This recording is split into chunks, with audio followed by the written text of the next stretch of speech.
Jean Grey has been dead in the comic books for 15 years, but now she's back with a twist. What's up, everybody? My name is Joshua Yale, and I'm here to tell you why the way Jean Grey returned to Marvel Comics is a game changer for the character. But to do that, I'll be going into full spoilery detail about the Phoenix Resurrection and X-Men Red comics, so be warned. After a long absence, Jean Grey was brought back to life by the Phoenix in the pages of Phoenix Resurrection #5. But instead of bonding once more with a cosmic entity that gave her incredible powers, Jean turned the Phoenix away. It was a truly shocking twist, but it immediately made sense to me why the folks at Marvel decided to do it. Jean Grey is better off without the Phoenix.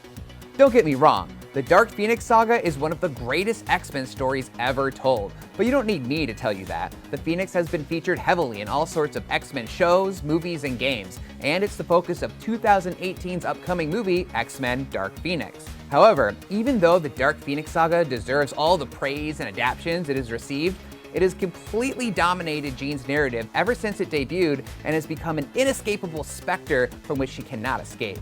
For as great as stories featuring the Phoenix have been, the Phoenix itself comes with some pretty big downsides.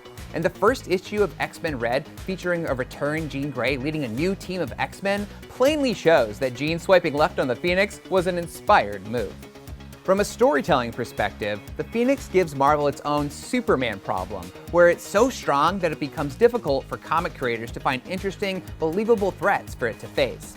It also makes the rest of the X-Men seem inferior to the point of uselessness. Oh, Beast can scratch stuff and Storm can zap things? Cool story. The Phoenix can eat entire stars, obliterating solar systems in an instant.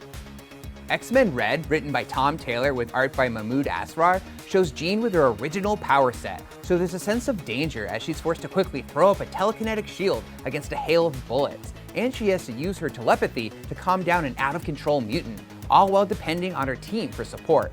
There's not a god inhabiting her body this time around, so there's a sense of danger and excitement to her story once more. Another issue created by the Phoenix is that it causes Jean Grey's stories to lose the key ingredient of the X-Men, using mutants as a metaphor for real-life groups of people who face discrimination.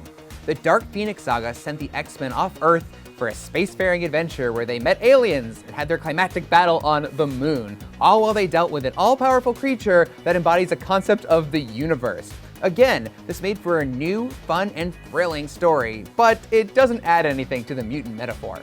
The first story arc of X-Men Red is titled The Hate Machine, which proves to be a fitting title as we're reminded that even though the X-Men are heroes, a mutant like Nightcrawler still experiences prejudice because of how he looks, even from someone he just finished saving. Jean sees this as part of humanity's endless cycle of fear and violence, so she starts work on an ambitious plan, essentially trying to bring about world peace, which includes appealing to the United Nations about mutant rights and using her telepathy to harness the world's brightest minds in order to find the best way forward for both humans and mutants. The mutant metaphor could not be more front and center.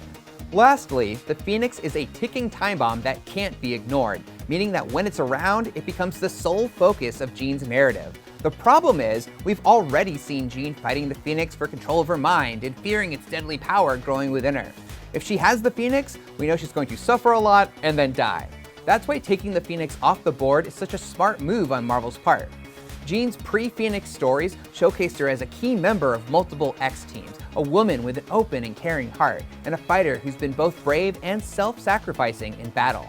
That's the Jean we're getting in X-Men Red, and it's been a wonderful breath of fresh air, all because she's not burdened with the Phoenix this time around. Before you say it in the comments, yes, the Phoenix will likely one day return and Jean will have to face it head on. But in the meantime, I'm enjoying Jean sans Phoenix.